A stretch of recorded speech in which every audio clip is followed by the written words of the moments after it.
Hello everyone, I am Kiran Joshi. Hope you all are safe and sound. Today we'll learn the first chapter on equality of class 7 social and political life. Let's begin the chapter with a story where Kanta, a domestic worker, was standing in a line with many other people to cast vote. She was happy that she is equal to all the others as each of them has one vote. Dear children, equality is one of the key features of democracy.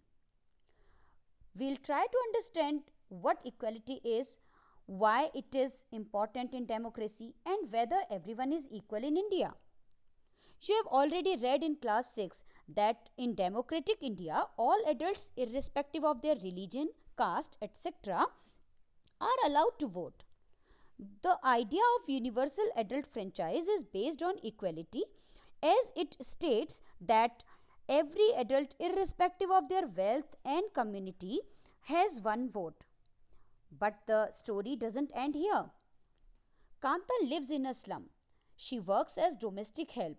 Her daughter was ill, and in the evening, when she took her to the doctor in a government hospital, again she found herself standing in a long line. But this time, most of the people in the line were poor. This made Kanta uncertain about what this equality really means. There are many people like Kanta whose daily living and working conditions are far from equal. Apart from being poor, people in India experience inequality in different ways. One very common form of inequality in India is the caste system. It the caste system in rural areas, the caste identity is something which is experienced quite often, but the people may argue that in urban areas people don't believe in caste, but the matrimonials, that is advertisement for brides or bridegrooms, show that caste issue still continues even in the minds of highly educated urban Indians. Now let us try to understand the experience of a Dalit child attending school. Dalit means broken. The so-called lower castes use this term for themselves to show that they were and still are being discriminated against. A famous Dalit writer, Om Prakash Valmiki, writes in his autobiography Juthan that he was made to sweep the school and the playground instead of studying inside the classroom.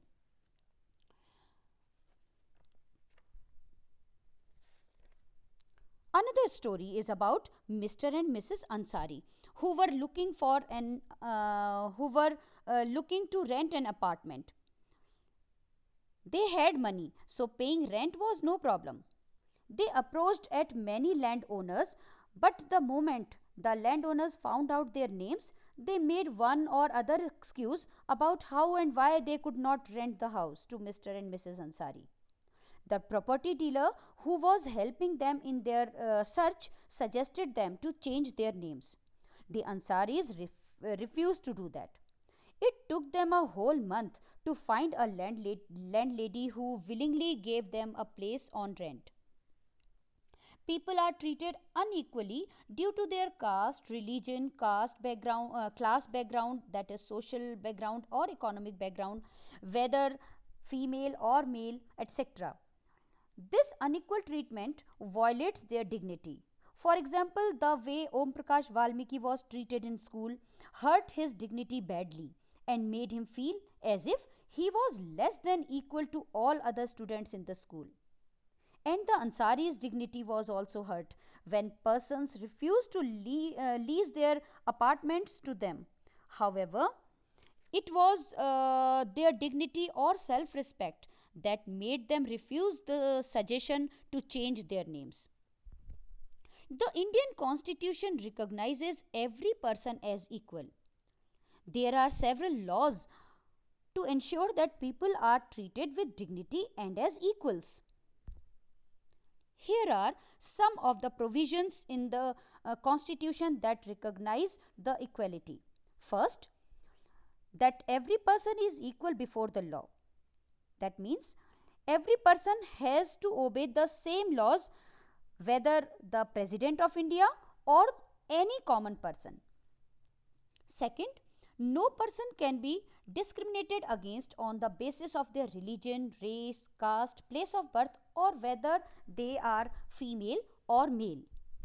Third, every person can use publicly available wells, roads, and bathing ghats and has a right to enter all the public places such as playgrounds, hotels, shops, and markets.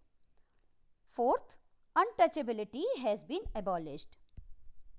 The government has tried to implement equality through laws and through government programs or schemes to help disadvantaged communities. These schemes are uh, to ensure greater opportunities for them. One such scheme is the midday meal. Tamil Nadu was the first state in India to introduce this scheme.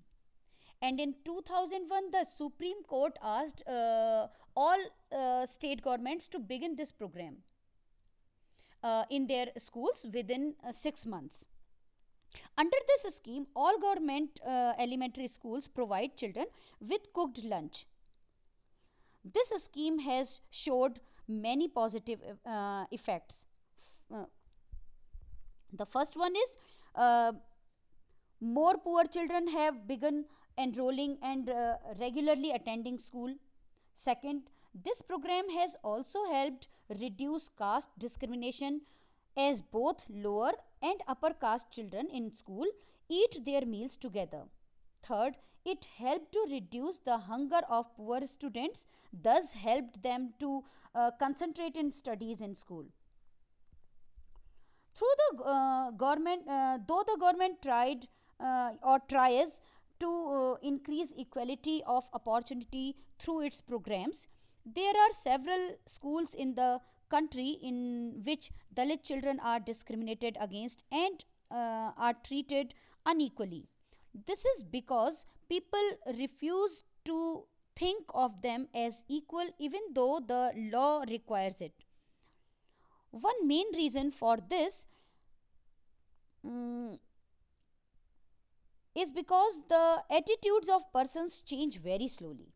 Despite knowing that discrimination is against the law, they continue to treat people unequally.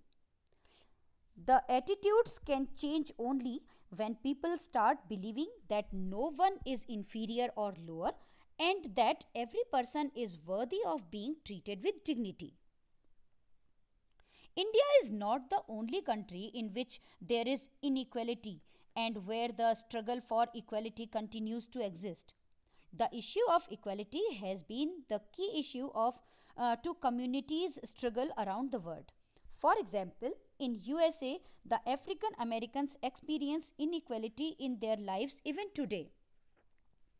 African Americans were the ancestors uh, their ancestors were the slaves who were brought over from Africa.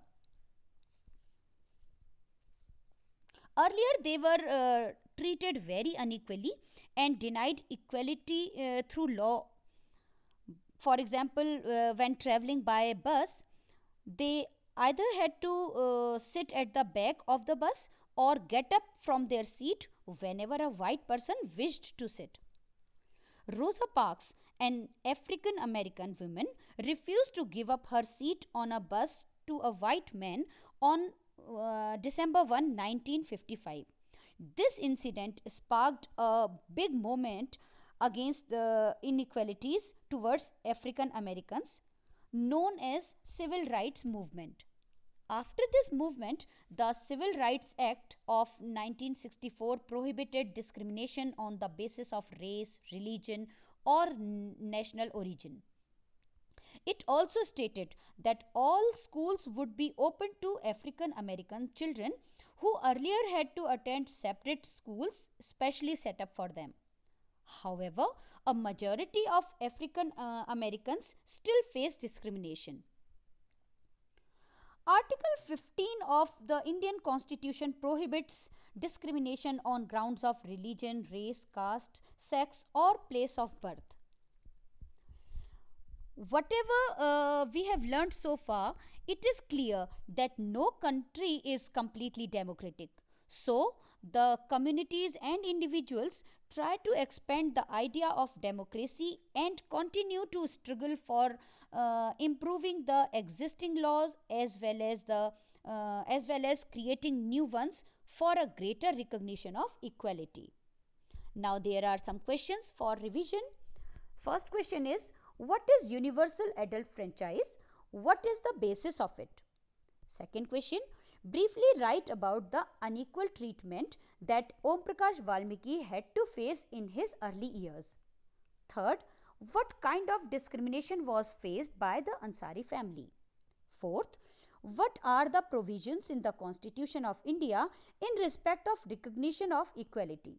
Fifth, write about a scheme or a program started by the government to end inequality. That's all for this chapter. Hope you found this presentation helpful and enjoyed. Thank you.